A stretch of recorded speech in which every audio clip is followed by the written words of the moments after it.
বন্ধুরা, এই ছেলেটি পুকুর থেকে মাছ ধরার টেকনিক তার ভাইকে শেখাচ্ছিল এবং তার ভাই এই জিনিসটা থেকে খুব খুশি হচ্ছিল এবং মাছ ধরা মাছগুলোকে একটা গাছের ডালের মধ্যে ঢুকিয়ে রাখছিল।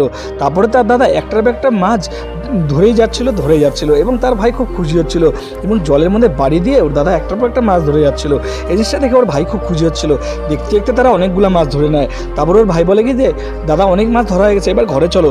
তারপর ঘরে যাওয়ার পর ওর ভাই একটা এমন জিনিস করবে যেটা দেখলে তোমরা অবাক হবে, কিন্তু সেটা দেখার আগে বলছি আপনি এই ফটোটা দেখে বলুন আপনি কাকে বাঁচাতে চান। যদি মাকে বাঁচান তাহলে অবশ্যই ভিডিওটাকে লাইক করে চ্যানেলটাকে সাবস্ক্রাইব করবেন, আর যদি টাকাকে বাঁচান তাহলে একটা কমেন্ট করবেন। ছেলেটার ভাই কী করে, সেই মাছগুলোতে একটা সুন্দর রেসিপি রান্না করে এবং রান্না করার পর তার মধ্যে প্রচুর পরিমাণে লঙ্কা দিয়ে দেয় এবং সে মনে মনে বলে আমি তো ভুল করে লঙ্কা দিয়ে দিলাম, দাদা কি খেতে পারবে? কিন্তু দাদা তার মুখের দিকে তাকিয়ে খেয়ে নেয় যে ভাই এত সুন্দর করে রান্না করেছে এবং সকলের কাছে রিকোয়েস্ট করে বলে আমার ভাই এত কষ্ট করে আমার জন্য মাছ রান্না করছে, প্লিজ আমার চ্যানেলটাকে সাবস্ক্রাইব করে ভিডিওটাকে লাইক করে দিও। আমি তো করে দিয়েছি।